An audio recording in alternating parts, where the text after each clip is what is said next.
to another episode of Talk That Get Results. I'm Reverend Webbo Herbert, and as per usual, we're here every Tuesday evening with something that at least we think is of community interest and or of some concern. And if you think that you have something which fits into that category, you'd like to find out if you can be a part of the program, well, why don't you drop us a line, address it to a Let's Talk program in care of Vaughan Radio, P.O. Box 195, Charlestown in Nevis. So give us a call. Our numbers are 1-869-469-1616 and 01700. And by the way, those will be the numbers you'll use to be a part of this evening's discussion. Again, thank you all very much for joining us.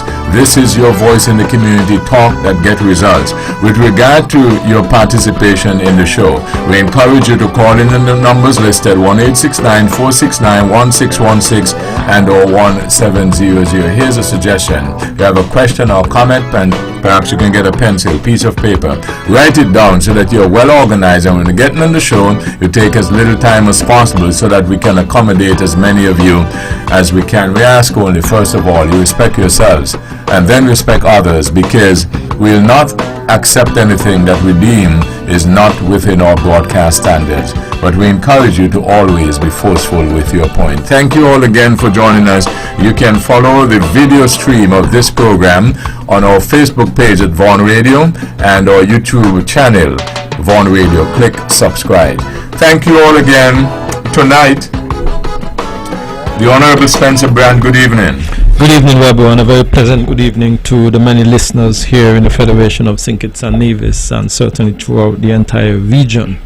Let me say good evening to those who are listening to us in the continental United States and Canada, and I am told that we are also even being listened to all the way there in Taiwan, most students.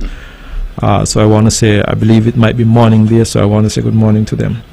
Webbo, I want to say a very pleasant good evening as well to my fellow panelists, the venerable, well, let me not say venerable, but the Mr. Glendale Herbert. It's indeed a pleasure for me to be here sitting with him tonight. I think we have done a number of these shows before, and it's good to see him here tonight. Webbo, I want to thank you for the invitation, and I want to say to, of course, we have quite a number of families who are in mourning. For the last few weeks, I've been attending quite a number of funerals. Readily come to mind the Herbert's family there in Ramsbury. Also the Lawrence family there in Hamilton, who would have laid a family member to rest there on the weekend, and you yourself, Webbo, and the entire family on the I believe you laid your sister there to rest on Saturday as well. So, and many other families who are in mourning tonight. I want to take this opportunity to offer my deepest condolences to all those families who are in mourning here on Nevis, on St. Kitts, and wherever our voices are being heard. It is never easy losing a loved one, especially when you have such cherished interaction and memories of that loved one. So I hope that they can find some comfort from the many memories, the wonderful memories of their loved ones. I want to use this rostrum to offer my deepest condolences to all those families who are in mourning tonight, and I hope that their loved one can find some peace and certainly rise in glory. Webbo, I want to say to those persons who are celebrating tonight, whether it's a birthday, an anniversary, or some accomplishment in their lives, I know that our students would have been receiving some of their results, and from all reports they seem to have done pretty well. I want to say congratulations to them, and I hope that while they continue to wait on some of those results, that they can be proud of themselves. I want to say congratulations to the parents for the hard work that their children would have put in, and the support that they would have given to the teachers. I know that they are back out again to start this process all over again at the start of a new term. Certainly want to wish them all the best. and I hope that they would have a productive and fruitful 2024-2025 school year. Webbo, thank you for the invitation, and I am indeed looking forward to the discussion tonight. Glendale Herbert, good evening. Good evening, Webbo. It's always a pleasure to be here. It's been a while since I've been, but again, it feels like home every time I'm here. It's a pleasure indeed to be here with my friend Spencer. We have a very affable and affectionate relationship where we get along very well. Webbo, thanks again to you. It's a pleasure to be in your company, your esteemed company, that is. And again, whose company you said it's a pleasure to be back in? It's a pleasure to be in Webbo's esteemed company. Okay. Everett Webbo Herbert company. Yeah, just stay.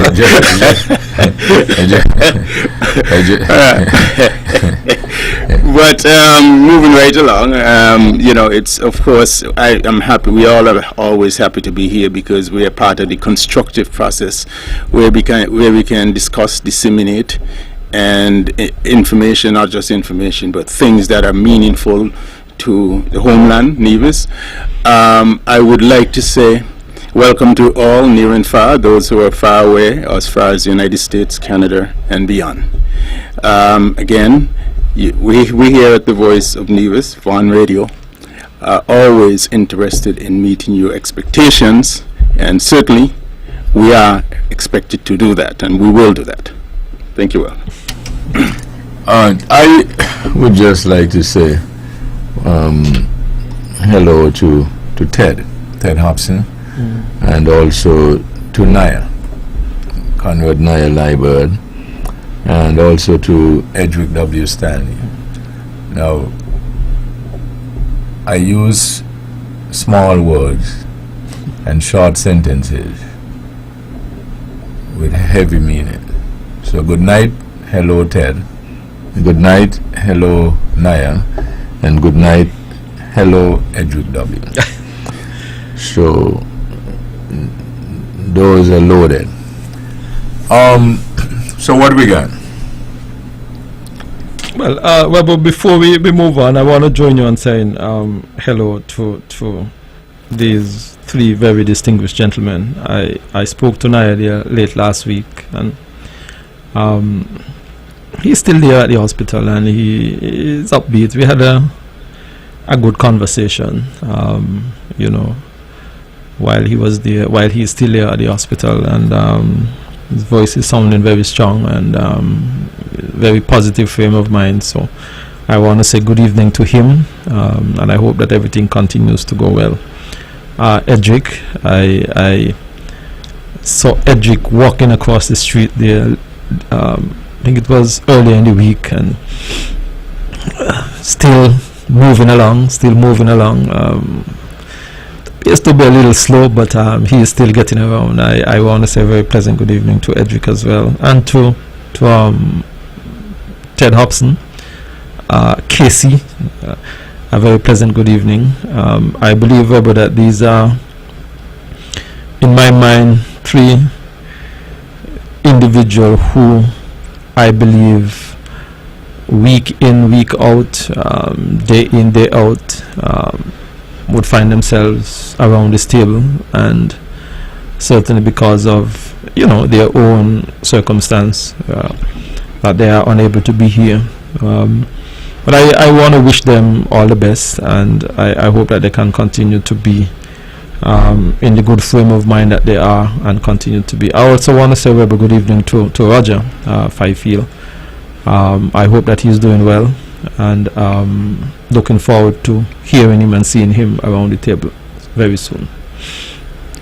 Yes, Webbo, I'd like to double down on what Spencer said regarding Ted and Edric and Naya, all three who have done great service, not to the Nivijan public, great service, of course, to Vaughan Radio, and they bind themselves well with the Nivijan public in terms of what they've given back. They've spent their lives with center in everything that they do is Nivijans and the Nivijan spirit in moving that forward. I would like to tell them thank you to all three gentlemen. I wish you all well. You all are immensely important figures who have lived stellar lives, in my opinion. Thank you. All right, so what we got now? Webbo, we are, of course, in the month of September, Independence Month, and it's also the peak of our hurricane season. I know over the last few days and week or so, the tropics basically have been becoming very active, and I want to appeal to our people to continue to be as vigilant as they possibly can, because while the forecasters may give certain projections and forecasts, things can change very quickly and very rapidly. And I want to say to our people that, especially over the next few weeks, that they must always be on their guard with an eye on the tropics. There's a number of things that are continue to brew. The conditions are ripe for something to develop, and I hope that while the conditions are right for development, I am still hoping and praying that nothing will develop. We continue, Webbo, in these small islands throughout the Caribbean, that these tropical phenomenon and hurricane phenomenon year after year continue to have significant impact on these islands. Impacted, of course, by global warming and changing so many different type of environmental conditions, that I think that those of us here in the Caribbean are not necessarily contributing to cause these global warming, but we are, in my mind, on the front line of the brunt of it. But I just wanted, Webbo, to use this opportunity to say to our people to continue to be vigilant, continue to be in a state of readiness, in a state of preparedness, continue to make sure that they continue to listen to what I call reputable and good sources of information. Von Radio is a very good source, and be on guard. Be on guard, and I think that while we hope and pray for the best, we must also keep an eye out for anything to change rapidly. Webbo, the forecasters has indicated that this year will be a very active hurricane season. I think our first storm came in the month of June, so their predictions continue to be on track. But like I said, I'm still hoping that in this month of September that we would not see any major development, anything develop. We can do with the rainfall, we can do with a little wind here and there, but I really hope that over the next few weeks that we can, sustain these little tropical storm and these wind and these rain, but the conditions are just right for anything or for something to happen major, Webbo. Yeah, well, of course, the weather gods has been with us, and they have really protected us over the last number of years. We have not faced any major calamities from any of these storms thus far, and I hope it continues. Of course, Spencer would have touched on the right things, sort of telling the folks to continue to be vigilant. And as we go along, we expect, of course, to have the same sort of outcomes after the season that we've had in the previous season. Now, Webbo, one of the things I recognize, I don't know if Spencer knows this or you know this, or if there has been an announcement, but I recognize the RSS is here. I was told that on Sunday. The crime has been on an uptick in terms of the murder rate in the Federation. Of course, the federal administration has taken steps towards somehow abating this. And it's, to me, that's a move in the right direction. We're hoping that it results in the kind of diminished activity as it relates to our murder rate in this country. I think it's on the minds of everybody, both near and far, who are affiliated to SKN, the Federation. I don't know if you are aware of this, Spencer. Webbo, it is no secret that St. Kitts and Nevis are seeing its share of, and a spike, so to speak, of murders over the last few months. I believe we are up at 26, I think, in the month of August, September. One is one too many, and I feel that the first priority, the first responsibility of any government is to try and do whatever is necessary to keep their people safe. The strengthening and the assistance of the RSS is something that I believe that all right-thinking individuals throughout the Federation will welcome and will definitely support. We believe that putting more boots on the ground, so to speak, keeping an eye on certain hotspots, so to speak, can help to quell some of this. But I think, Webbo, that and I think that we discussed it a few weeks ago, and we continue to discuss this issue and this matter of crime. It continues to be something that is not only a challenge and an issue for St. Kitts and Nevis, but throughout a lot of these Caribbean islands. It is something, Webbo, that is creating some level of great concern and fear, not only here in St. Kitts and Nevis, but throughout the region. And I listened to the Prime Minister there in Antigua a few weeks ago.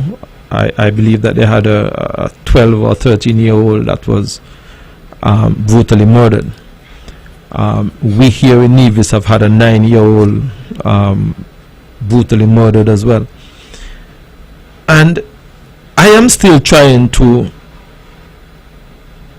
get some kind of understanding as to how is it that we are now down at that level. It doesn't matter. I think that it baffles me, Webbo, that we are now murdering children, 9-year-olds, 12-year-olds. So I think that the help and the assistance of the RSS, I hope, will help to stem the tide. I hope that they will be able to do whatever is necessary to bring these perpetrators of these murders before our court system, and the court system would do whatever it needs to do. But the additional security is welcome, and like I said, every government main and primary duty and responsibility is to try and keep their citizens safe. Whatever they have to do, however they have to do it, I think it's necessary and I think it's important. Yeah, Webbo, I just think we have too much at risk to, have the continuation of this sort of criminality. We have our reputation at risk, meaning our global reputation at risk, St. Kitts Nevis. And of course, it terrorizes the citizens. And when you delve down, when you go down as far as little children, you begin to ask the question how depraved, our people can be. We're a small society and everybody generally know each other or some connection to somebody else's family. And it seems to me that this is becoming a little bit, unbearable. And when there is fear in a society, society is preoccupied with fear. They cannot be free in terms of their thinking. They cannot be free in terms of their level of activity and production. It hampers production. People now go home much earlier. The bars are hurt. The eateries are hurt. People are not out as much as they normally are. Fear pervades the country, and it creates a level of paralysis, and that is not a good look. I'm hoping that this put at least a dent, and we can get to those who are out there as the aggressors and who are bringing this to us. People of civilians who are trying to add to the mix of the country and trying to build the country. Who hard-working people, hard-working business people, who businesses are being hurt by their actions, their irresponsible actions, actually. So I'm one who is in the bleachers making the loudest noise in terms of applauding the Prime Minister. I happened to see the RSS when they were here on Sunday, making their rounds and visiting, familiarizing. It was pointed out to me, and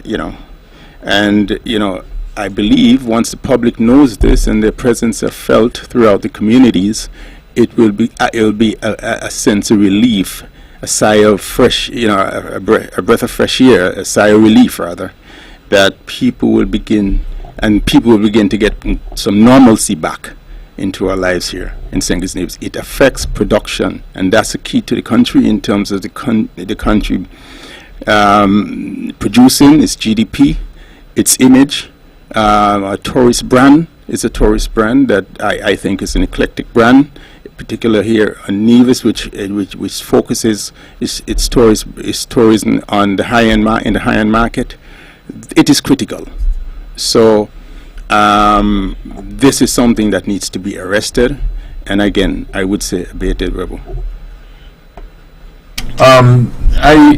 I'm realizing that a lot of emphasis is on the age that we reach.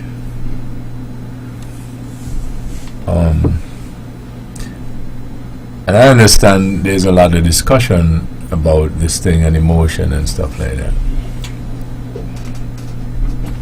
But the harsh reality, though, is that the activity or the criminal activity or whatever it is we are involved in don't have an age, a name, or anything like that on it, correct? Seemingly. Seemingly. That is correct. Yeah, but seemingly. I think that what we are seeing, Webbo, is the extreme and the extent that persons are now willing to go through with their criminal activity.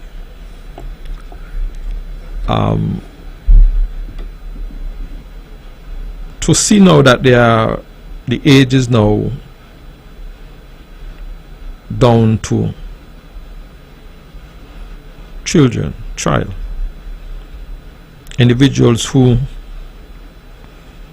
not even begin to live their lives as yet, that they are now being dealt with in this kind of heartless and ruthless way, that it must say to us that, listen, this can't be natural, this can't be of any individual of sound mind or rational thinking. I said to someone recently that I have come to the conclusion that these kind of acts of almost demonic kind of behavior, any kind of activity like this, to look at the innocence of a child. And I go back to the situation in Antigua. From what I was reading, is party dismembered and all kind of things and so on and so forth. And I wrestle with how it is that we are at this stage.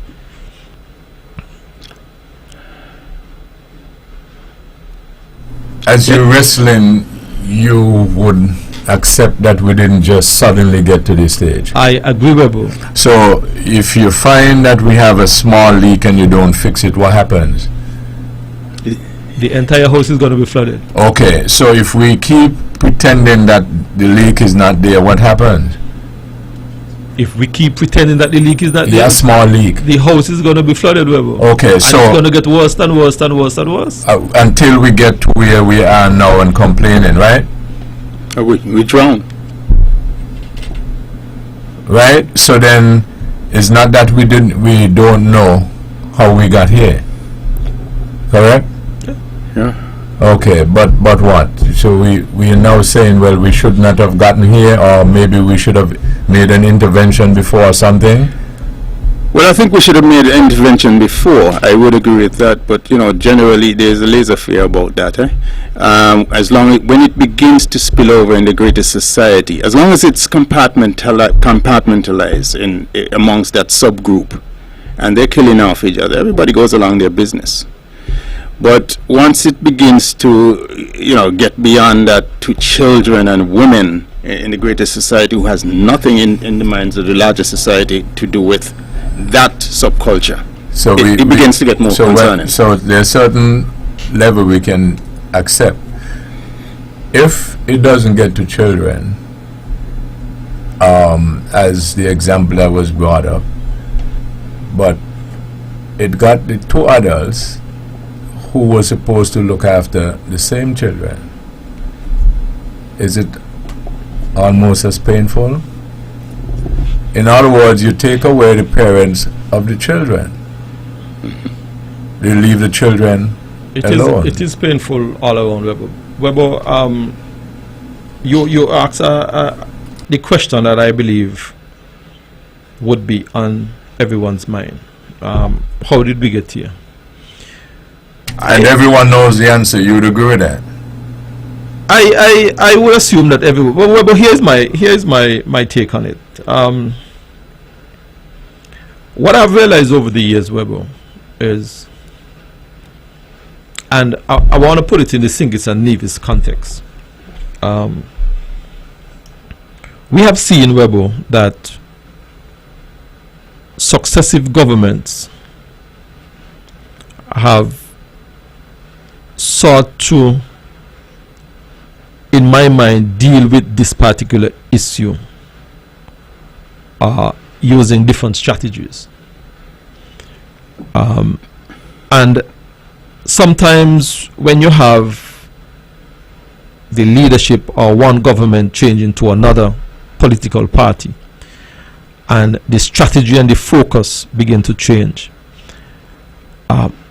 I feel that sometimes perhaps where we as small island nation fell down, that it seems to me, Webbo, that whenever a political party takes over the government, everything that is ongoing is bad, or everything that is entrained, there ought to be, or there must be some radical change to it. It is something that I have noticed, and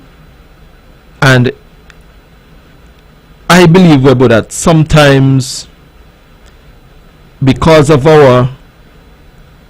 because of the nature, so to speak, of our political behavior toward each other when it comes on party politics, sometimes I think that because one political party are dealing with a particular issue one way, and then that political party is out of government, the one that is coming in, for some strange reason, must either take a 90-degree turn, a 45-degree turn, and start from scratch. I think, Webbo, that sometimes the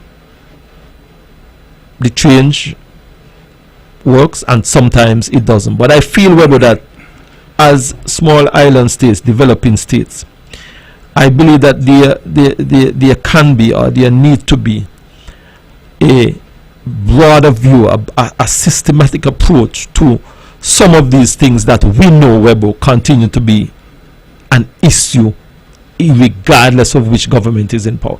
I believe that sometimes when we change the strategy, we took some time to get here, and I honestly don't believe, Webbo, that I honestly don't believe that we are going to get out of it overnight as well. It is going to take some time, and sometimes I feel that because of the continued change in approach and change in strategy, and we keep pointing the fingers and say, oh, that wasn't what. I believe, Webbo, that there need to be a holistic, long-term approach from across the entire divide. I sometimes look at how, and not only here in the St. Kitts and Nevis context, I try as much as I can to pay attention to regional politics, and I notice, Webbo, that some of the same challenges that we are facing, one political party is going to campaign on it in an election season, and getting at the seat of government is as if they start from a blank page, a blank sheet of paper, and try to say that everything that this was doing was wrong or that was doing, and you almost like you have to press the reset button all over again, and you almost have to start from scratch. And Webbo, I think that oftentimes that I think sometimes we fail to look at the bigger picture and not necessarily think that because Glendale is doing it, and Glendale was the minister of A, that Spencer comes in and Spencer must say, oh, everything that Glendale. I don't believe that is getting us or helping us to solve some of the problems. I think sometimes, and I'm using myself and Glendale, I think that sometimes Glendale may have been implementing something, and like I said, it's going to take some time, and you come and you these are some of the challenges I think that we are facing. How much is the ideology of democracy or a contributing factor to what you are saying? Well, I still believe democracy is, in my mind, in my humble opinion, is still one of the better system of governments, and I'm going to tell you why. Right. Okay, go on. I'm going to tell you why, because it is a system of government, Webbo, that the masses, the people, have a big say in it. I often look at democracy, though, where I feel that the philosophy of political parties are so far apart from each other, from east is from the west, that and it goes back to what I was saying, that Glendale is in, and when Spencer comes in, Spencer will say, oh, I think that the democracy allows greater input from the people and how a government is chosen, but I feel that, in my mind, that one of the failings, if I may be so bold to say, the failings of democracy is that there oftentimes seems not to be some of that continuity in some of the major big ticket issues that we as small island states are trying to achieve. I feel that, in my mind, that has been one of our failings. But you think is a failing of democracy as an ideology, as opposed to the leadership and those who are executing it? Well, I think that goes on because there has a saying. There's a saying that a bad workman always blames his tools. That is true. The tools is gonna always get the blame, but and that seemingly, in my view, that is what you're resorting to by saying that as a consequence, the democracy as an ideology have certain consequences, and this is one of them. So that is why I ask the question then, is it a case where it is not so much democracy as an ideology, but is it the people who are executing? But of course, the people who are executing is the core of the success or the failure of democracy, right? I remember you penned the line right here on this show. You could build the best train, but if you had a bad driver, the train is going to, something like that, the train is going to derail or something to that effect. And it's not that there is an issue with the train, but you build the best train and you put a bad driver to drive the train obviously is going to derail. So and I in think effect, yes. Right, effectively you're saying then, it's not necessarily the democracy as the ideology, but it's because what happens in the first term, Glendale was the leader executing whatever. He failed. He did badly because he is a poor leader. I took over the same thing, but then on the third go around, under the same ideology of democracy, but a different style, right? Or different person now executing it, we got much better results. That is possible. Okay, Glendale, you wanted to come in. Very much possible. Well, listen, government is a relay. Changing the buttons should be. That's the idea. And I believe what we experience here in small island states, I think, is a consequence of immaturity, political immaturity, that is. I'll give you an example of what I'm trying to get across. I remember Bill Clinton, let's take him for example. He was quite inventive. He created the term triangulation, where he would take both sides, both parties, the Republican Party's ideas and the Democratic Party ideas, and he would own them. And the Republicans would go crazy over this. But he governed, that's how he governed with it. He governed rather effectively. I mean, Bill Clinton was a successful president in the way he governed. He moved a lot of legislation because he triangulated. He take Republicans' ideas, he embraced them, and the Republicans couldn't go against him on policy. Yes, they can pick about him in all these other little picadillos or whatever he got himself in. But the point is, you have to have the level of maturity to respect people. And if I was in office, and Spencer was supposed to took over office, there are ideas that I have and I would have proffered, I would have put into place that was effective and might have shown in the larger matrix in terms of, let's say, crime or what have you, whatever we were dealing with in government when, say I was in government, that he can adopt and he can tweak for the greater good of the country. But some of us, we come in, we think we are bright and we think we all have all the ideas, so we want to dismiss and diminish the person who was in before. And it's a sign of immaturity and insecurity. So you're making the point to support the fact that it's not necessarily democracy as the ideology that is the problem. It's the players. It can be.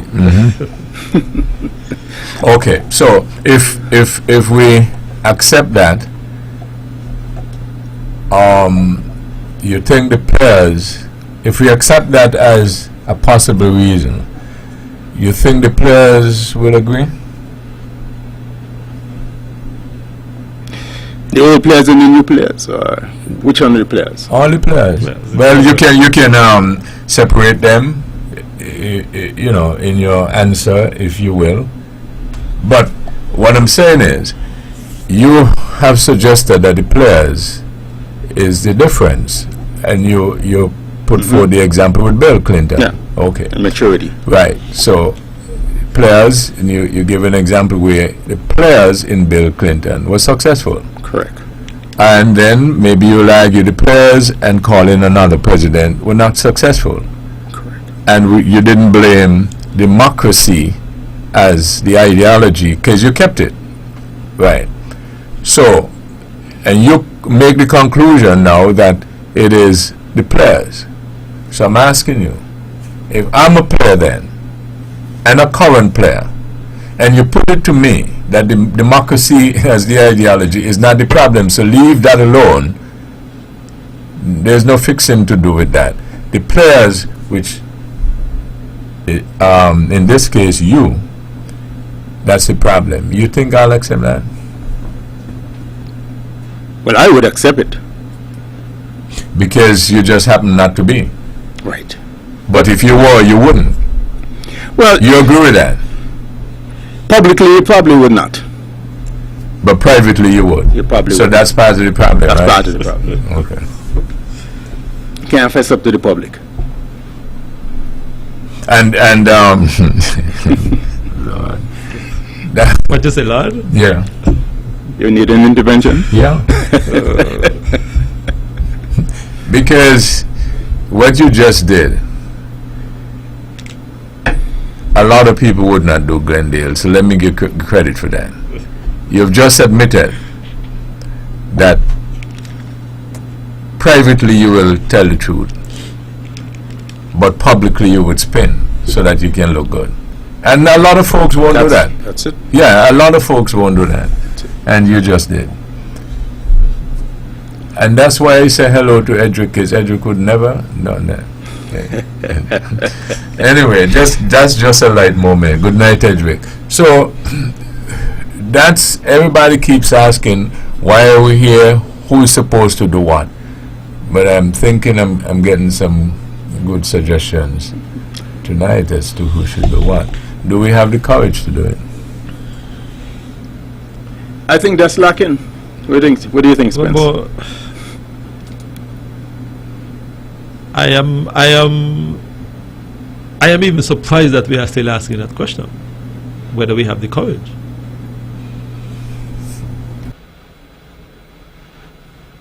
I am surprised that we are still asking that question, because we have been down this road time and time and time and time again. And I personally believe that we should be, or we ought to be, long past whether or not we have the courage to deal with it. You think we know who is supposed to do what? If we know who's supposed to do what? Yes. Webbo, Let me use. Oh, okay. You're on. no, yeah, go ahead. Let me hear what you. Let me use an example. So, the guts need cleaning, Yes. and everybody knows that. Mm-hmm. And everybody says the guts need cleaning, but the guts are not clean. Mm-hmm. There's a possibility that nobody knows, or the person who persons who are supposed to clean it don't know that they're supposed to clean it. It is there. Is that possible? If the person who's supposed to clean it don't know that they're supposed to clean Yeah.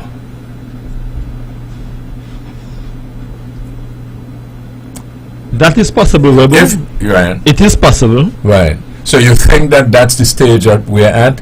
Because you can name one person or entity Mm-hmm. that are not on the chorus, joining the chorus to say that we need to get this thing stopped. Mm-hmm. If you can name me one person or group that's not on that train, go ahead and name it. Because everybody says this need to stop and this needs to be done. But who is to do it? Yeah, that's why I'm asking if you think that the persons who are responsible to getting this problem solved, do they know that it's supposed to be them? Well, Webbo, let me put it this way. If the person who's supposed to solve this problem or be the architect or driving force of marshalling the team or the group or the individual to solve this problem, and they do not know that they have the authority to pull things together to solve this problem, then they probably ought not to be the person who's supposed to be dealing with the problem. Glendale, you think, same question, you think that the persons who are responsible know that it is their responsibility against the backdrop that everybody is asking for the thing to be fixed? Well, unfortunately, there are a lot of times that people, in football we used to say you pass the ball. Pass the buck. You say you pass the buck, as Spencer helped me out with. People pass the buck a lot, and sometimes they don't know it's their responsibility, I would imagine. But then there are times they're aware it's their responsibility, but the matter is upon them. And nobody wants to take blame. Let's say, for example, there is, a storm. I'm just giving an example. And all the guts are flooded. And it creates a major peril for pedestrians, a major peril for homeowners and all that sort of thing. And it's the first thing everybody turns to. The automatic thing in this country, we all would turn to the premier, laypersons. But it's not his responsibility at that point. It is the minister's responsibility to be proactive in that case. But at that point, he literally has passed the buck to the premier. Seamlessly. But in the same football. Yeah. If you pass the ball to me, and he gets no blame. Walk with me. Mm-hmm. If you pass the ball to me and you miss the goal, walk with me. And I think that you have a better opportunity to shoot and make the goal. What should I do? You pass by the ball to you. You have to score. You have to score. If you pass the ball to me, mm-hmm. because you're talking football. Mm-hmm. Correct. By the way, Glendale was a good football player. In his day. You still can play? Imagination. Right. So imagination. Yeah. Okay. You like that word? Not me alone.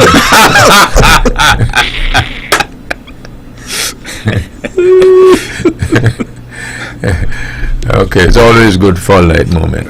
Okay, so we're talking football. So you pass the ball to me, and I think, though, in my view, that you have a better angle and a better percentage opportunity for a shot. What should I do? You got to get it back to me. Pass it back to you. Yeah. Okay. So you were given an example that the premier has a particular responsibility, mm-hmm. and he passes the ball to Bran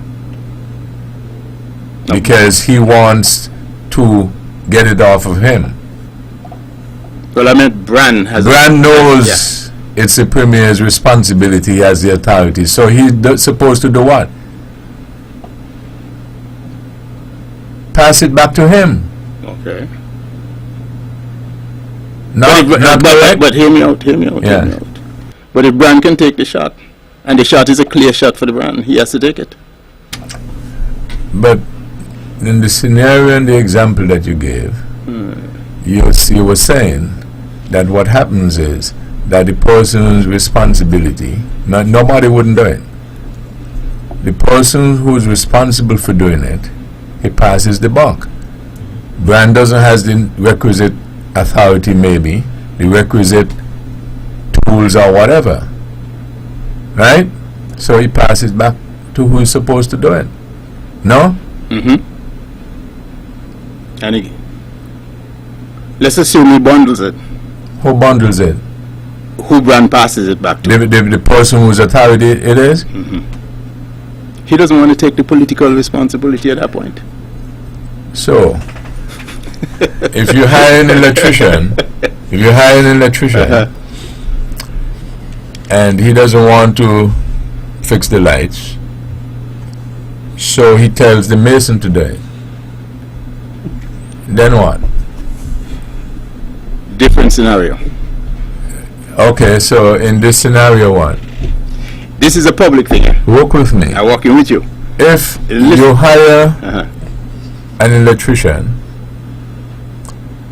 and he doesn't want to wire up the building because he is afraid something goes wrong, so he passes it to the mason to do it, then you should do what?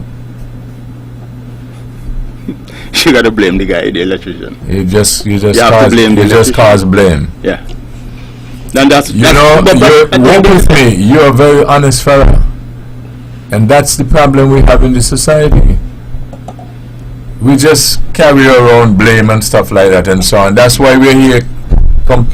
That's why we're having this discussion tonight. Because all you, the electrician, know, the only thing you will do is just blame him. That's correct. Because tomorrow he'll still be there.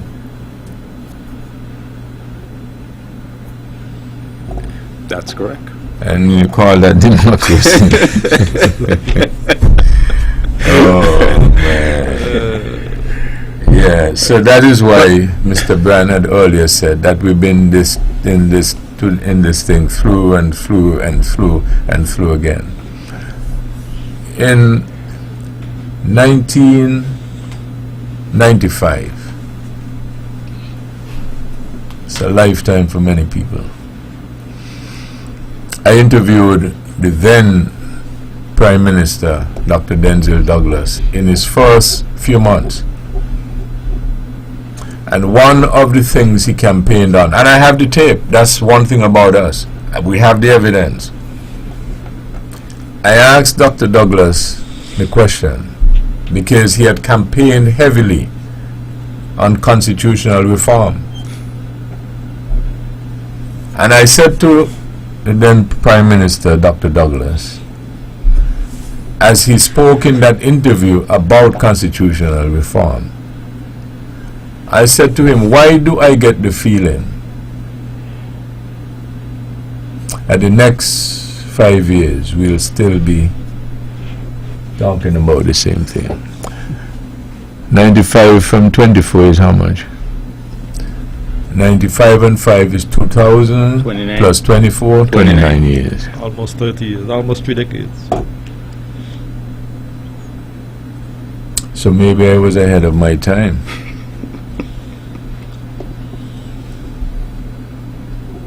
So the question and the points that Glendale just made, which were very honest, I'm taken aback how honest Glendale was tonight. I have to keep and review that tape. We know who's supposed to do what, but the persons, I am not so sure they know it is they're supposed to do it, because it's everybody. I just put out a challenge, including the persons who are listening. If anybody knows of anybody or any entity that is not on board with what the rest of us are asking for, let me know.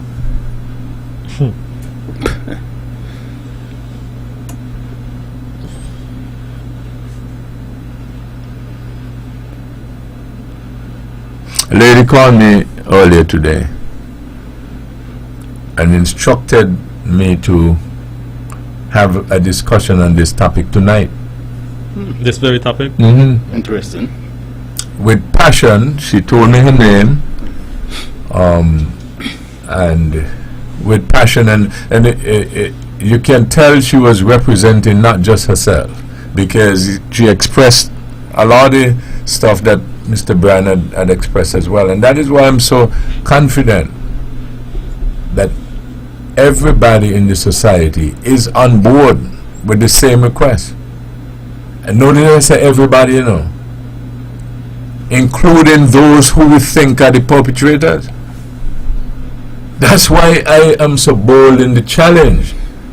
If anybody knows anybody who is not on board with this ask, let me know.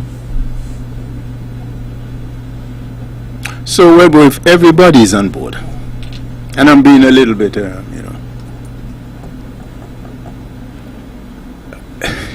how come we don't have an answer?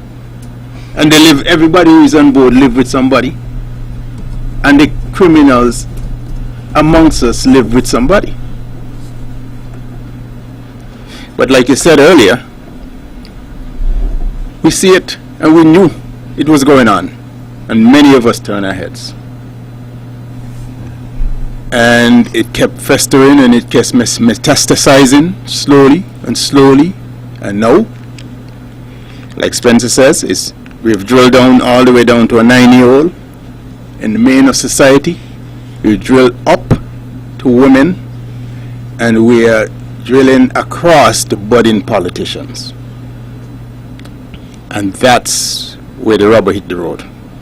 But I'm putting it to you, I'm still asking the question, do the persons who you say have the ultimate responsibility, do they know that they have the responsibility? Yeah, that is them. Let me take this. Good evening, thank you for holding. Good evening, you're on the air.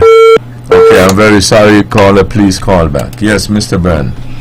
Webbo, I am. You keep asking a question a few times tonight, and you have asked it before, whether the person who has the authority, do they know that they have the authority? No. Do they know that is there? Do they know that that is they who have the authority? Their responsibility, yeah.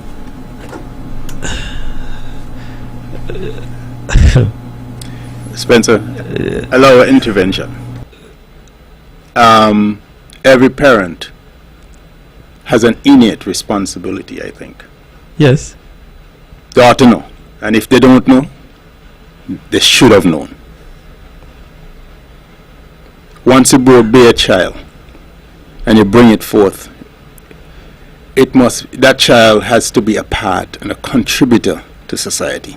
Your responsibility as a parent is to know. But Glendale, and go back to Webbo.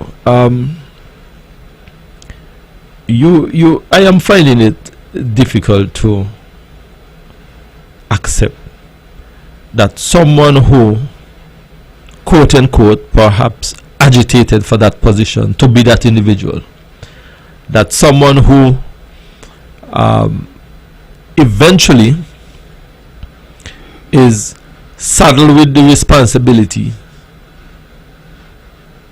and they still don't know.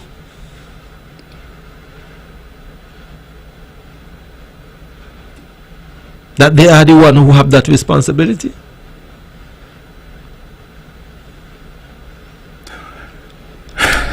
See, this is not a trick question, this is a reality check. I know.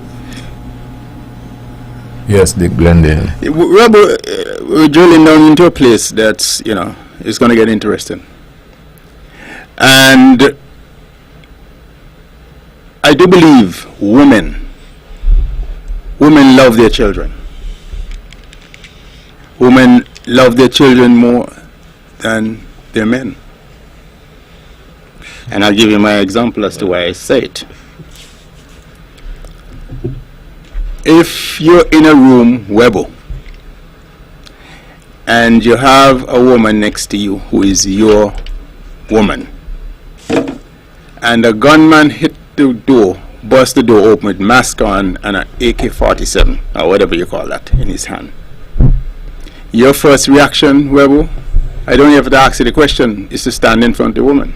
And her first reaction is to jump behind you or go under a bench. You see, that example you just brought, you just use my name as a hypothetical because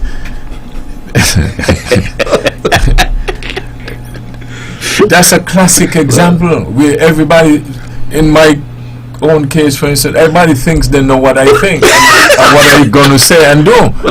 And that is why I keep drilling and asking the question, are you sure that the people who you say are responsible for this thing, are you sure that they know? Well, Webbo, Yes. what would you do? Huh? What would I do in what case? In the scenario I just presented that I place you in.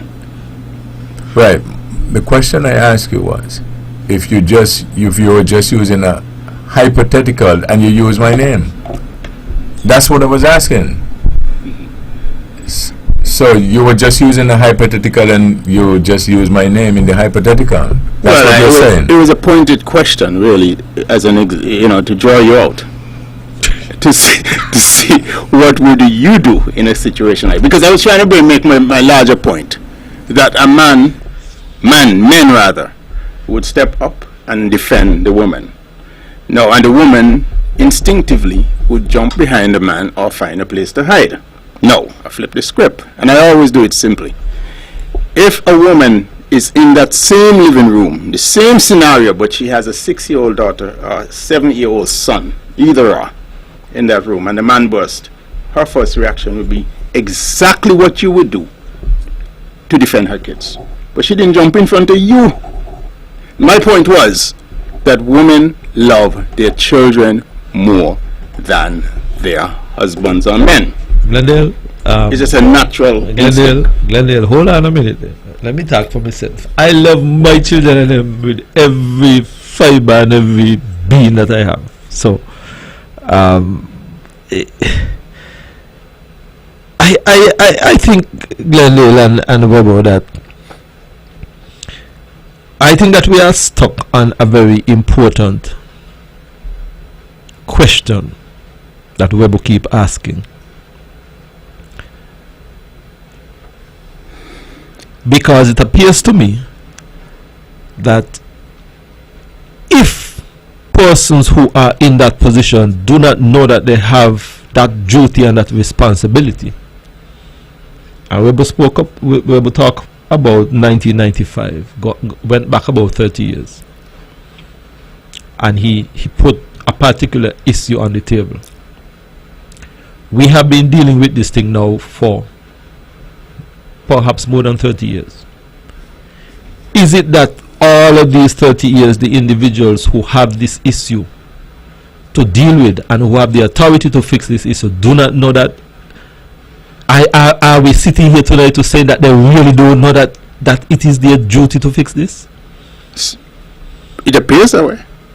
Because if they knew is there a responsibility, it seems to me they would have done something about it as parents, women. Using women, for example. Yes. Because a lot of these come from single parent home. A lot of the criminals, I'm just going on general global statistics in countries where you see high criminality. It is reported over and over that most of these criminals come from single parent homes. So I'm just extrapolating from that, and I'm sure if we layer that on top of what happens here in SKN, that phenomena would be able to be the same. By sheer inference, I'm making that assertion. Now, if that is the case, it's pretty obvious that something went by. There is something that happened that disabused the parents from their actual powers and knowing what their actual powers are or their responsibilities are. But Glendale, you spoke about the single parent and perhaps maybe their inability to give proper guidance and instructions to their children. But isn't it that we as a entire society, an entire community, in some aspect have also failed? Well, they say it takes a village to raise a family. What took place in our country, Nevis in particular, after 1992, coming forward with the advent of 4 seasons and people going to 2 jobs, teachers and what have you, a lot of kids were left at home with Nintendos or the television to babysit them. And somewhere along the line, parents do feel guilty, being out and being away for so long. And when the kids request for stuff, they go overboard and try to, placate to their kids. Now, in our day, our parents stayed home. Our parents was around. We were around in the village, and it was more village community living. And the neighbors would always look out for each other and raise each other kids. But with the level of independence that came with jobs and income and what have you, and exposure, and kids being left alone to raise themselves, by and large, our parents staying away from home for, say, 14 hours straight or whatever the number, always working one job at their teaching, and then they go on to 4 seasons and come home 10, 11 at night or whatever. That's a huge block of time. Now, 30 years forward, as Webbo said, 29, 30 years forward, we've seen the metastasizing of this entire social dilemma that we're having. And I think somehow those particular parents who knew what they ought to have been doing were chasing the materials, conspicuous materialism. But Glendale, I hear you. And I believe that all across the entire spectrum, you put the advent of 4 seasons on the table. I believe that all across the spectrum, that 4 seasons would have bring about a lot of changes here on the island of Nevis. However, we keep hearing across the length and breadth of the island, we need more hotels. Well, if it's not going to be hotels, we need more a variety, more an industrial mix, to create jobs in the economy. Hold on a minute. You have just put a scenario on the table where we are now seeing and reaping significant social difficulties and challenges. We are seeing where the fabric of our society, from the one hotel that you spoke about, I'm using the situation that you put, and we have seen how that would have impacted on the island. But yet still, the powers that be get cursed every day, morning, noon and night, that we need more. We need another one. Good evening, thank you. Good evening, thank you for holding. Hi, good night. Yes, you're on the air. Could you go ahead? Yes, I just inquiring about the same part. I'm not getting your guys' radio station and the same part. I don't know if you guys have a problem or something like that. Because I'm a community person, and some elderly people movement, and they're not getting better, they're not getting born radio, because they're listening to born radio, and this is hurricane season, and people normally listen to born radio to get updates about the weather and etc. So can you please give me some clarity about the radio station, because they're not getting born radio and the radio at all. Can you please give me some answers, if you have any answers? Yes. Thank you.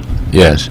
Okay. What is happening is that we have several avenues in which you can get us. We have the 860 AM. We have the online platforms and so on, and we were on the FM as well, right? So we have some difficulties with that, which will be cleared up shortly. In the meantime, though, I encourage you to learn about us on all the various platforms, because sometimes even for maintenance, we might be off on a particular platform, and so we encourage you to know all the platforms so that if you go on to one and you don't get us, just switch to the other one. And that will happen with technical stuff. You get what I'm saying? So we are abreast of it, and we are, as we normally do, we are fixing it, but that one is taking a little time, but we are truly on the other platforms, so we got a lot of options. So I hope that is satisfactory. The caller is gone. I suppose they listened off here, but that is the situation. So we are still live and lively. We're still here for the hurricane season and all that, but we have multiple platforms now. Okay, so that is what I had to do. Webbo. Yeah, I normally often listen on the FM band, but I noticed that it has been down for a while, so I've switched to the AM band. So and online and all that. Yeah. Only best will do. Certainly. Right. So where were we at? Well, I think Spencer had the floor, eh? You were talking about. Yeah, I think Spencer was making a point about something with the hotel, and asking for more hotels, notwithstanding the social decay. If I understand it correctly, correct. Right. That is correct, because I've heard the argument that of the impact and the change in our in the social fabric because of the advent of Four Seasons. And Glendale, you are correct. Many persons had an 8 to 4 job, and then they had a 5 to 10 job. And I believe that many of our people saw an opportunity to improve themselves with the second job. And I personally don't see that there is anything wrong with any individual who wants to improve themselves, but I think over time it has come perhaps at a very high price. Correct. Where we have seen, and Webbo, I had a conversation might have been last year with a former priest. He has since retired, and he explained to me basically that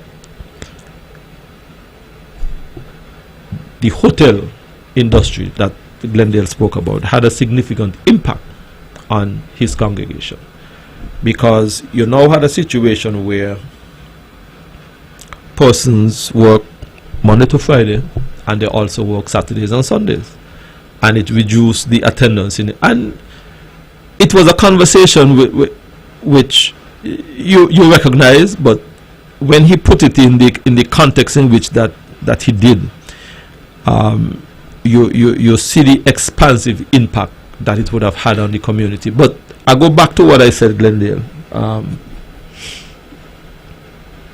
With the challenges that we face from the social aspect of it, but on a day-to-day basis, we are still challenged to bring another one, another two, another three, another four. So how do you balance both issues? Let me tell you how to balance it. First of all, that argument is interesting.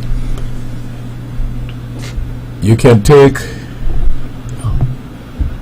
a little solace from the question that the caller just asked me and the response that I gave. What did I say? I said we are aware of that. Yes, you did say you have a problem. So what we have done over time is expanded on many platforms, so that we were very cognizant that with mechanical stuff, that will go down. Things will go down. Yep. But our objective has always been to keep serving you. So we put mitigating measures in place to take care of that anticipation. Yep. So you have to have the ability to do that. Number two, in a society, you make laws. One set of persons or one set of group of persons make the laws in parliament and stuff like that. Is that correct? Correct. Yeah. And they say, for instance, as you did, Mr. Brand, the road going down by Miss Dyer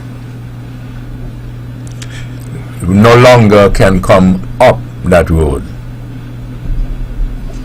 And when you all put that in place, you also anticipated that not everybody will conform. So what else did you do? You put people called police officers in place and say, now that rule that we just put in place, you must ticket persons. In other words, you must enforce that rule, because we know that not everyone is going to follow that. But you are well ahead of the game, so you mitigate by putting a group of people in place so that your objective will be met. Now, to the great point you made about the hotels and the social decay. So you knew that if you bring a hotel, these will be the pros and those will be the cons. You don't have to be a rocket scientist then to put certain things in place to mitigate and to minimize the ills. But if you don't do that, you'll come complaining as we are now. Isn't that correct? You know, so why do you have to go to Oxford and Harvard for that? Huh? You went? Why do you have to? well, Yes, Glendale. you know, I mean, social engineering is not something it seems that we do well around here. The foresight we lacked, because of course there are a lot of wins with the advent of the Four Seasons and the Marriotts and those sort of big boxes that we put in the country. There are a lot of wins. Those wins are manifested in terms of housing stock. There were the cars on those cars on the road. I mean, ridiculous. You know, we have a ridiculous huge number of cars per household, you know, compared to many countries, I would think. And so we see all that's being played out. And so, as positives, you know, of course, you know, we're collecting more monies, of course, but of course we're spending more money to maintain Mr. Brand. So, but here, you know, we miss that social aspect of it, and that, to me, you know, that holds the social fabric together. That hold, you know, when we used to have villages, like I said, if the village raised the family, we don't have villages anymore. We have communities. It's a difference, you know. Villages back in the day, you have pigs and goats, and they could run from your yard to your yard and whatever.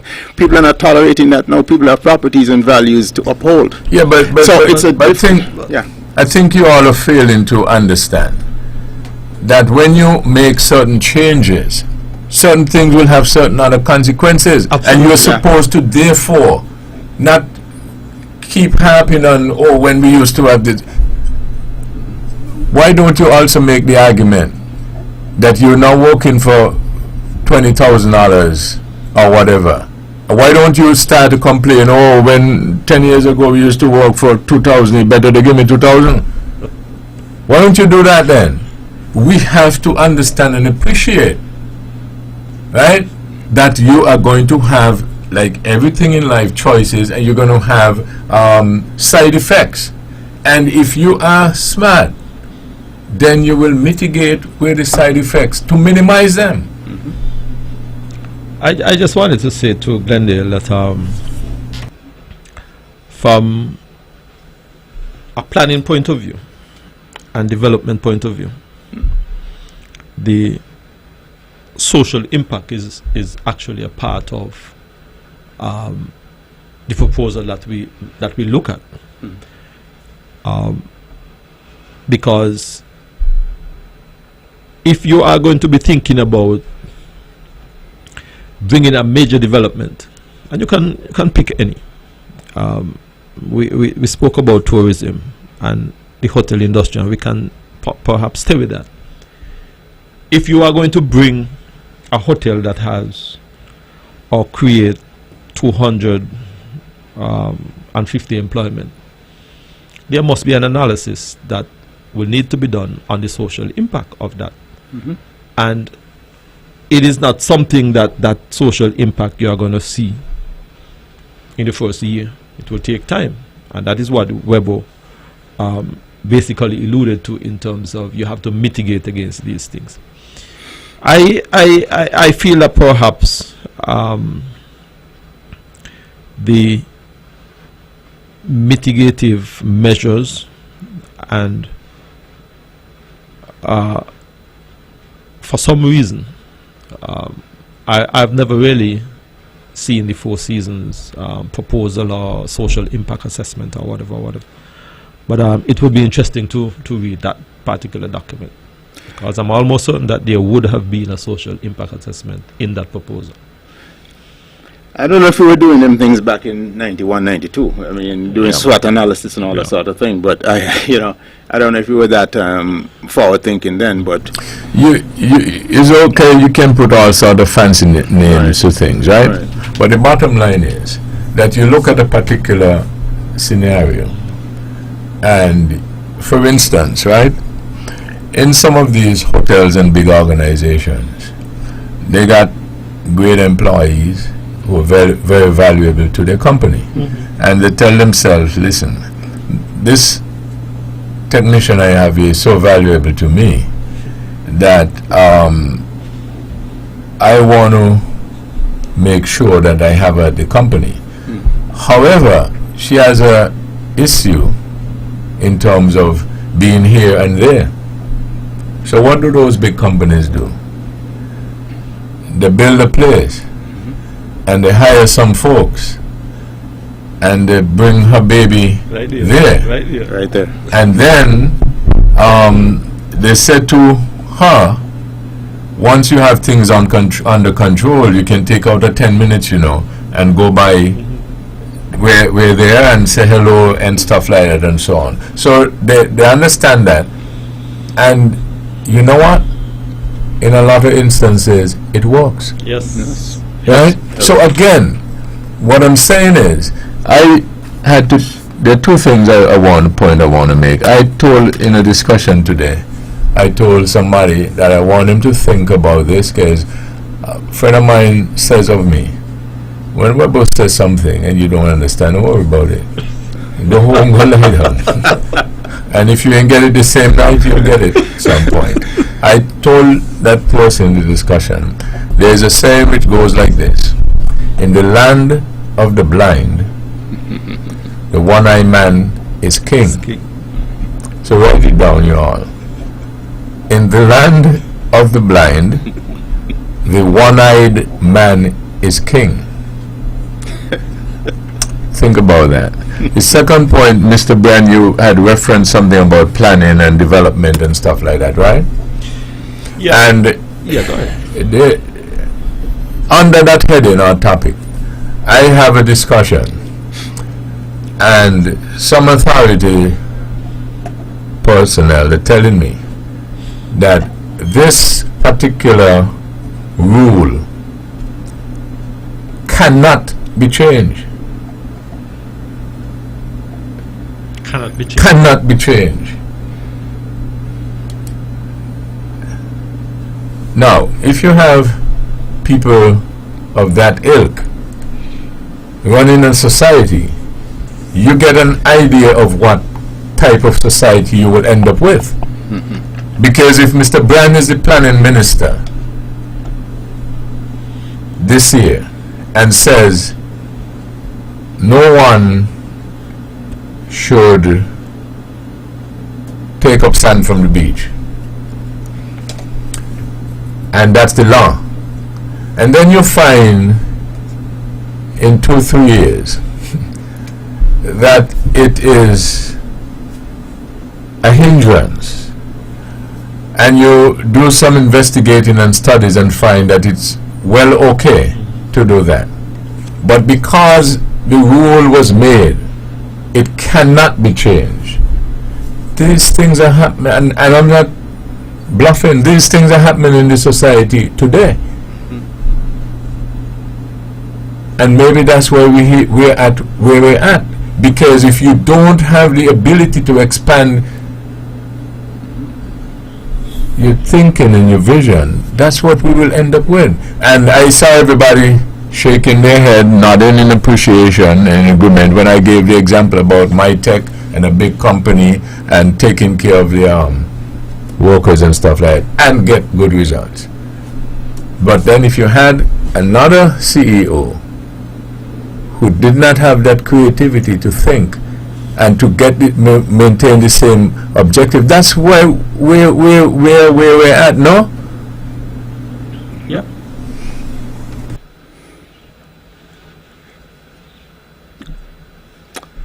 Yep. Webbo, what's the solution?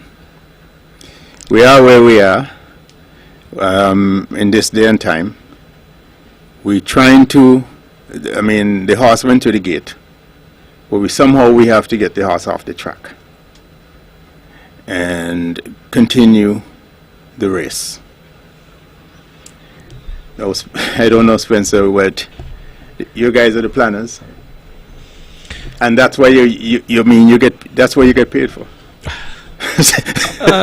Somebody has to take the responsibility. It's just the reality of where we are. You didn't make this problem. The other government that may come successively did not make the problem. But the responsibility now is at the feet of those who, Well, Glendale, you are correct. This has been an issue that I've developed over a few decades. And I think that all right-thinking citizens here in the Federation of St. Kitts and Nevis would want to see this issue resolved. It ought not to be a one-track mind solution. It ought not to be, in my mind, a political issue. I believe that it is all of society. It's in the interest of all of society.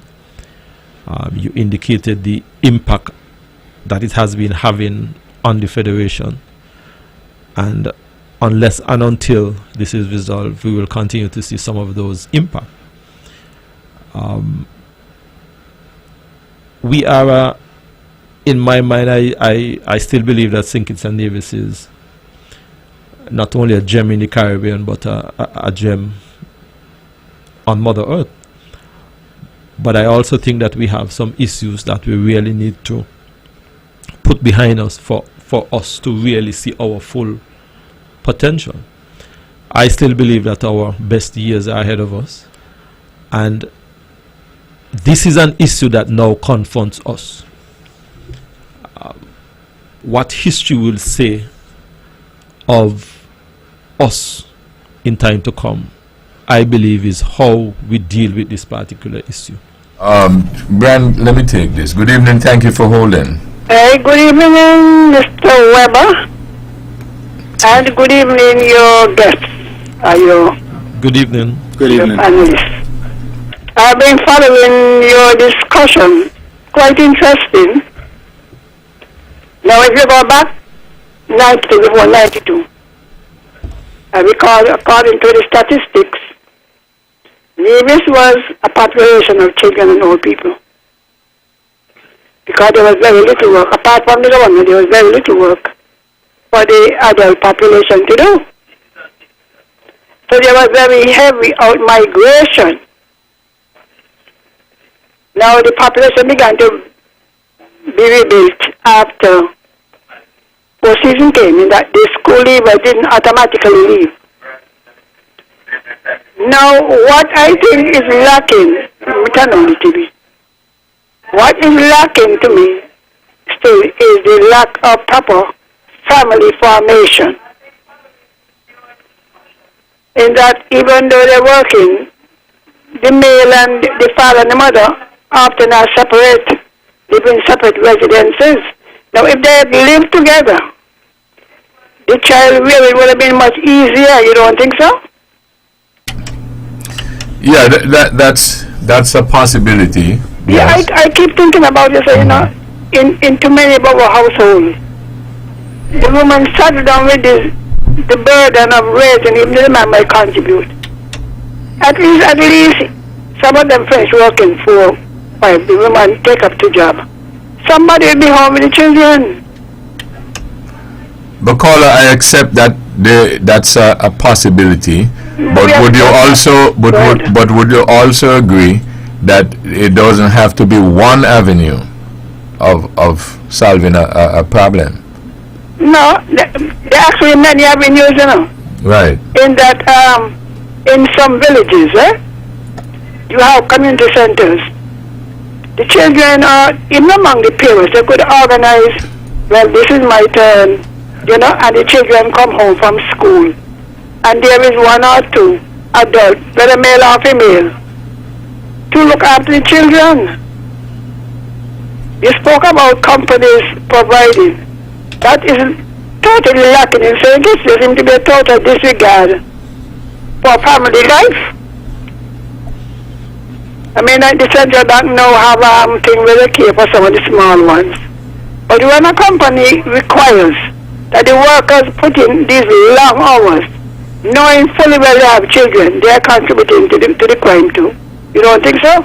Yeah, but this is what I think we were discussing, caller, also, that you sit down and you plan. Yeah. And you look at the good and the ills that can come for it, and you make a complete plan. Just Yes. like when you make laws, you expect certain of it, everybody's not going to obey. So that's why you have police officers to enforce. Yeah, Carl, even the industrial site, daycare, that came out of a project, you know, where we did the situation critical, the Association of Women and Children. And that project was written to get that thing. Because there you have women leaving home before 6 o'clock, you know. Because a lot of them came from the country. Talking about St. Kitts, men about Nevis. And then they get home late, they do all day, and they have babies. So the children are more or less abandoned. Now, when they come to the center is still closing, sometimes 5 o'clock. And the factory may require them because they have an order to work till 7. So sometimes the very business sector contribute to what is happening. Right, but remember also that we have some of our best and our brightest in charge in the top of the society. You agree with that? I question it, I'll tell you why. You may be bright academically, but if you cannot see or foresee the consequences, where planning comes in, and you have the appropriate people to help with the planning, because sometimes the people who take upon themselves the job of planning, they don't really have the appropriate skills to prepare a proper plan.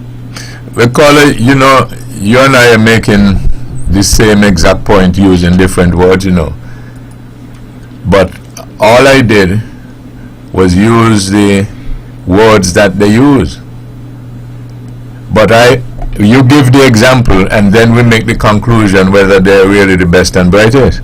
They may be bright in their area, you know. Because, I mean, I work at the planning unit, statistician and economist and all the story there. And we have had cases where you may have the economic division, right? They do the planning and they provide the statistics and the interpretation. And when prepare a proper plan, because we used to do development plan, they don't do them anymore. Very few plan, you have the living condition, the poverty survey. How often we have that? So you are making plans. Take the one in Nevis, for example, where teachers are allowed to go straight from work to the hotel. Automatically, you're decreasing the output for the teachers, you know. They're tired, so they're not even able to properly plan a lesson plan. I mean, I taught for years in primary school, secondary school, and at the university level first year. They're tired. You work till 3 o'clock, and from 3 you check until 8 or 11. So that the system itself and the poverty level. Because if the living conditions were much better, so many people wouldn't volunteer. They do it because they really want to. No. This is why I said at this point we must be promoting family life. Our men, our male, and all males there, right? Our males, to me, they're getting them scot-free. The mother, the family mother. What about the father? The father actually exerts more influence by his presence in the house. But they're out there. And then they become the politicians. If they're not practicing their own house, they can't practice in the nation. Yeah, but maybe you could say it is a light moment, but it's not their house, it's the lady's girl house. The what? No, the ladies own the house now. So they got to get up and get house. That's what I'm saying. If they promote family life, because you know they say Nevis, that's what I'm saying. Before a man thing, he got to have a house before he get a woman. Now when the man waiting for the woman to get the house to move in. So you would agree then maybe you have to tweak your point a little bit because you now realize it's not their house. It's not the woman's fault. No, we're not. You see, that's what I was saying earlier. We now end up talking about fault and blame, but the fact is that his house. Anyway, it's always good for a light moment. Yeah. But really, we're looking at this topic. Oh, when the man get the children godmother. What about the father? Some of the father said, you see, when the father don't exert any proper good influence on the family, even outside of it, what you expect of the children? But we really have to do something. And by the way, our politicians, one day, they have got to set some example in their own homes. You know, saying a woman here, woman there, woman there. What kind of example that you can't exert any influence on a child? From the time they're 13, 14, and they observe what you're doing, they rebel. Yep. So our men, our academically bright, intelligent men, they've got to begin to exercise and display good living and discipline in their own personal lives. Then the young men won't be in the prison complaining about they got no father. It sounds so bad. And then, the mother must know what to do. The mother's struggling to put bread on table, working 2 jobs, some of them 3 jobs, for heaven's sake. I'm calling upon our men tonight, Saving Henry. My husband is dead. So, please, you men out there, whether your father or not, begin to exert some influence. The young men are depending on you, the young women too. Please check on our children. Please, don't wait. They want a father. They want a man of influence. All right, then, good night. Okay, good night. A thought crossed my mind there, Webbo, as the gentle lady was just speaking of. And this thought came to me. I don't know, Spencer, do we have any sort of like mentorship program where men adopt children in terms of boys within the community, groups that does this sort of thing? Yeah, there are some mentorship programs. Yeah, to create a male presence and male positive presence. There are some that is around, but I think... There are some. Good evening, thank you. Let me take Mr. Brenner, I'll come back to you. Thank you for holding. Could you go ahead? Good evening, Webbo. Yes. Good evening. Good evening to your guest. Good evening to the listening public. Webbo, the point Mr. Brand made there about introduction of the show, excuse me. How do we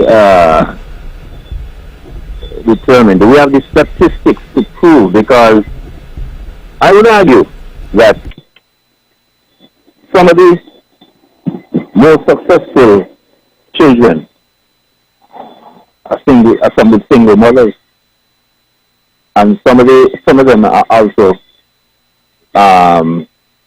children from both parents' families.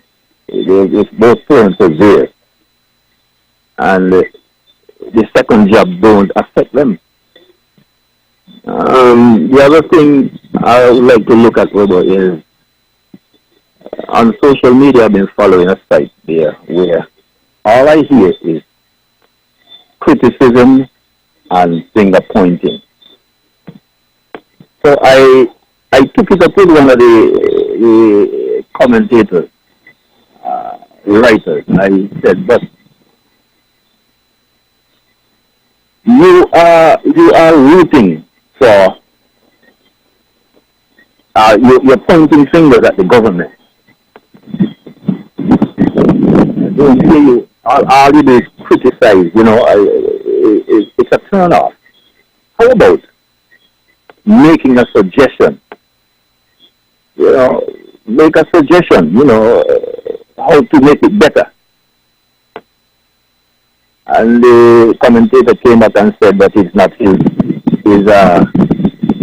his job to run the government. Is the government the responsible? So I further argued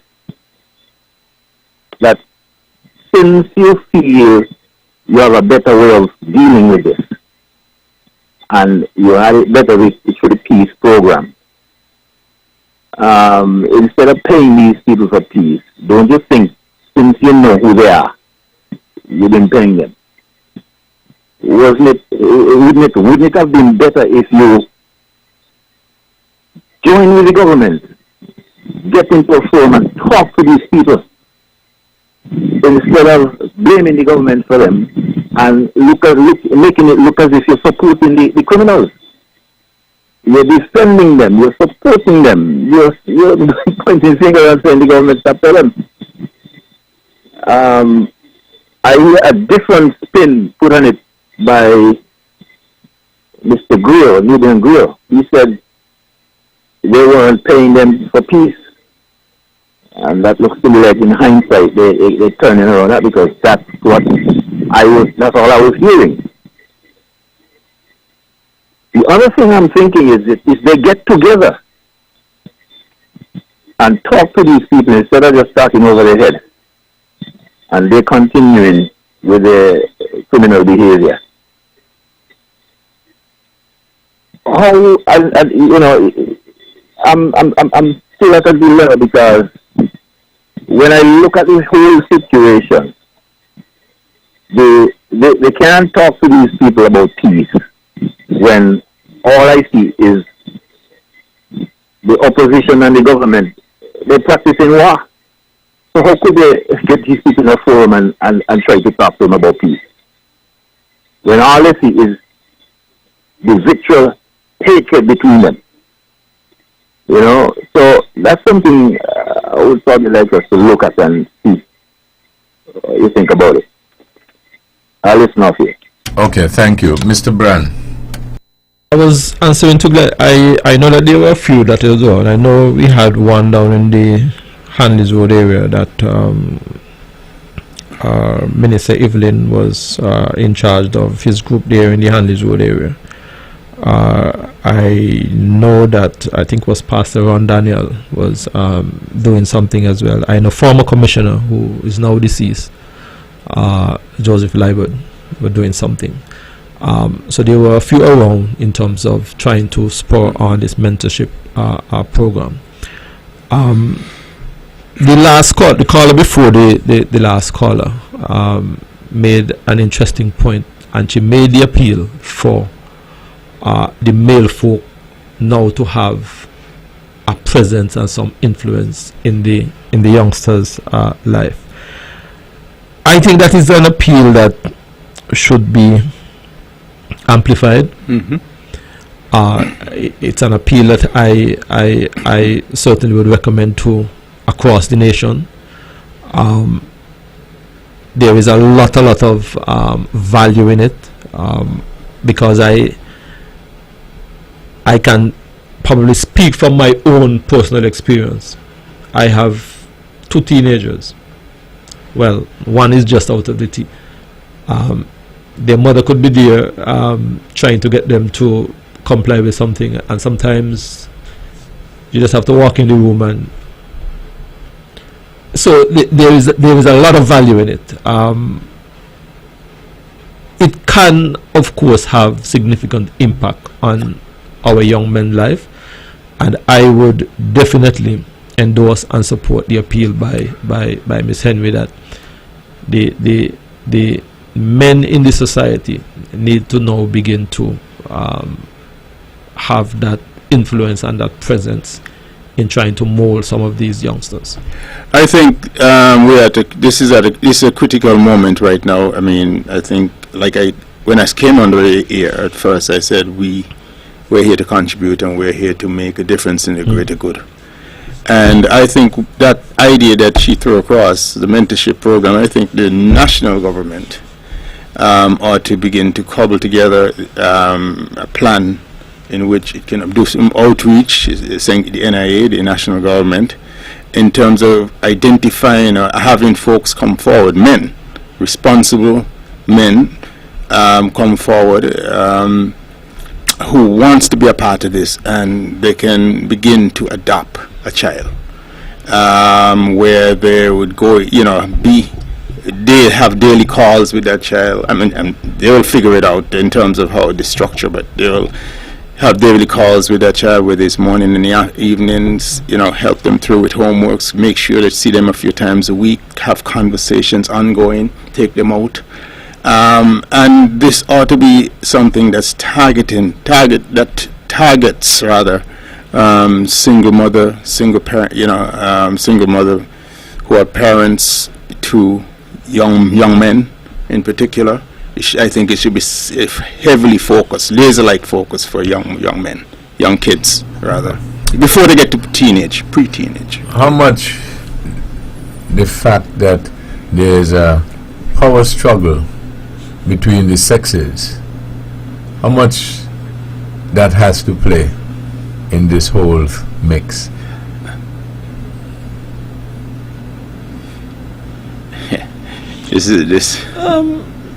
Well, I think both sexes play an important and vital role. Now, the question I ask, how much the power struggle amongst the sexes have to play? How much a part you have to play? Meaning that there is a big push towards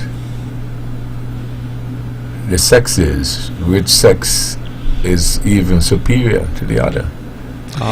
Because there's a struggle there. Perhaps you're going down the road with equity and equality. And who is in charge? Now, there was a time when you are making the argument that the men should do this, the men should do that.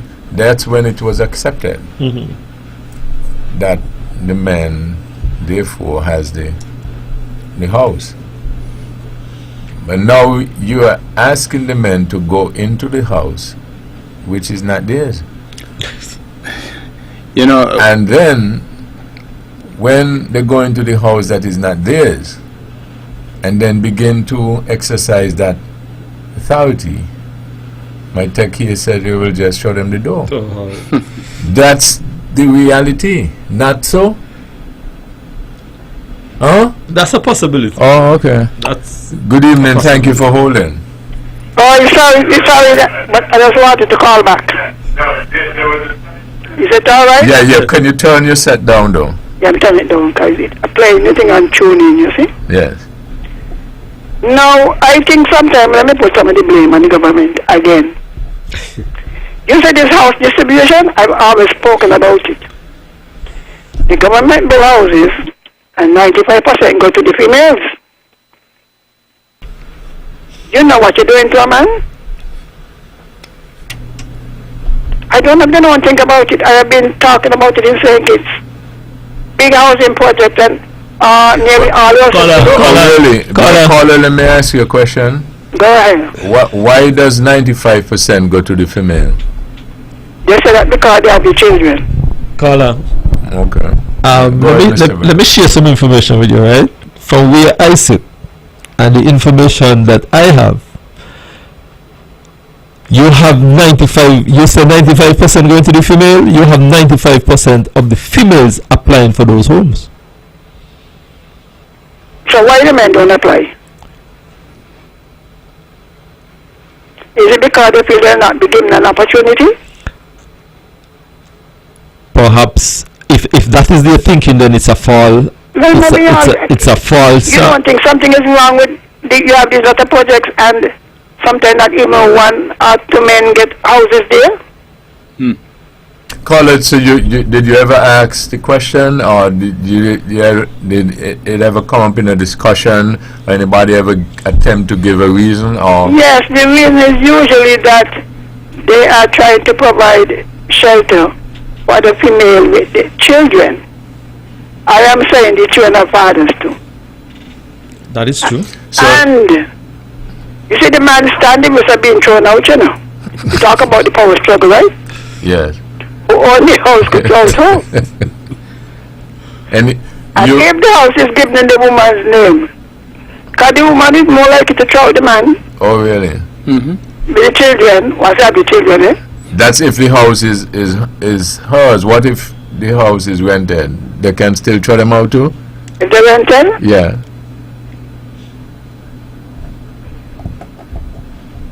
at a cost.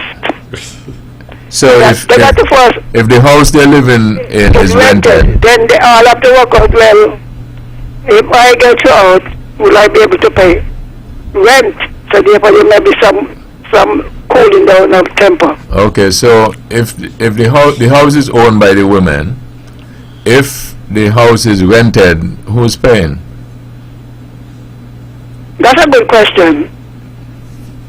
I don't know who's paying, but all I'm saying, I think about it all the time, and I say, Lord, give so many men an opportunity so because the men visiting, we only actually increase in poverty. She's living in that house paying mortgage. He has to contribute towards that same mortgage. While he's also paying rent. And also another policy is interesting too, that there are a lot of policies geared towards helping women. And the flip side is not a policy which equates to helping the men similarly, correct? Maybe the men are not well represented, Mr. Brand, because we're talking about creating families. Mm-hmm. We're not promoting family creation, you know. Because they go in, they wouldn't pay the mortgage because they get sympathy that the man not supporting the children. If you have a man inside here, I bet you they will better comply. Caller, you think when these policies are put in place, you think if we had better debate, such as you are presenting those arguments, you think perhaps we'll be better off? They don't listen, nobody looking votes. Oh, okay. They know, you know, because studies are being done, eh? Oh, they know. Okay. Studies are being done.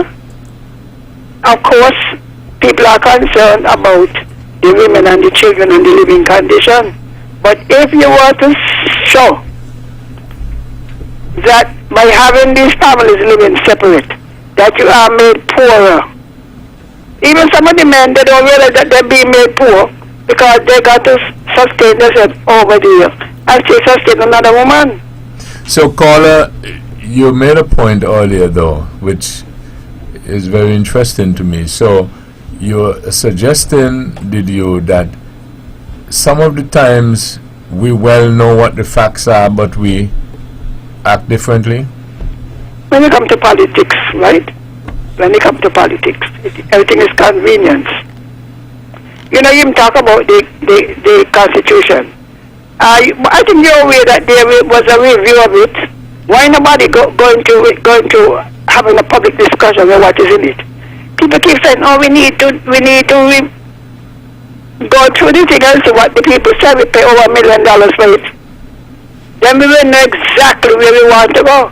So we keep hearing, "Oh, we want to fix the Constitution." The whole thing has been reviewed. The same thing, studies have done showing that when the families live separate, I mean the male and the female, that they're made poorer. So what do? We build houses. We don't say, all right, you and the father, because they are visiting relationships, right? As many as are willing to cohabit, they don't get married, but they cohabit. You get first priority. It will force some of those women to stop acting the way they do. So, Because then the government can buy a uniform, give them lunch, all of that or that. Then what has a man got to do? If he's in the house, he has responsibility. yeah, but in that case, who does the house belong to though? That's what I said. Two-person name could go down The for the house. person, okay. So they will put his name on the house. Yes. So she can't just put out the clothes. No. Okay. Well, you know, I don't know. I was promoting this asset distribution to unmarried people. Some countries have it. That's not the correct name. You know what I mean, right? You live with a man and he dies, and you're entitled to some of the assets. I took the asset to the then minister, the now Gigi. And she said, "Oh, so when you put when the woman put the man's name on the house, the man don't get the house."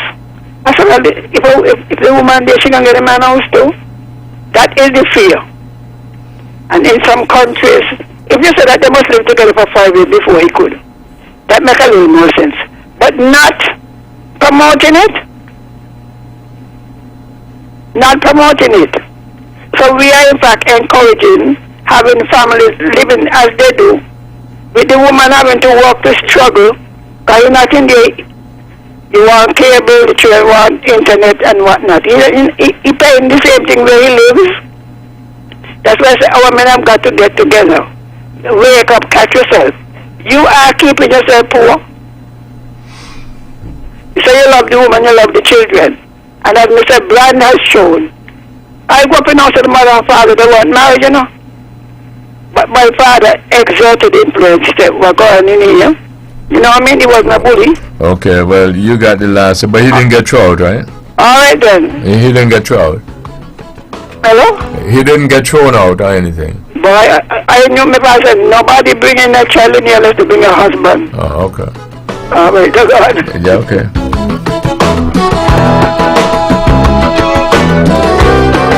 This is Talk That Get Results.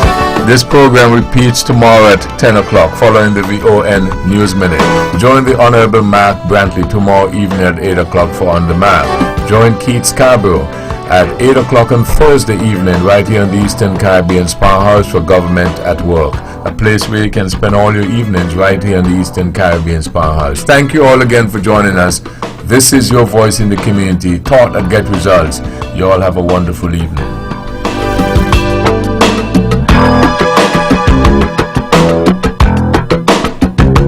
Views and opinions expressed on the preceding program were solely those of the participants and do not necessarily reflect the views of the Nevis Broadcasting Company Limited or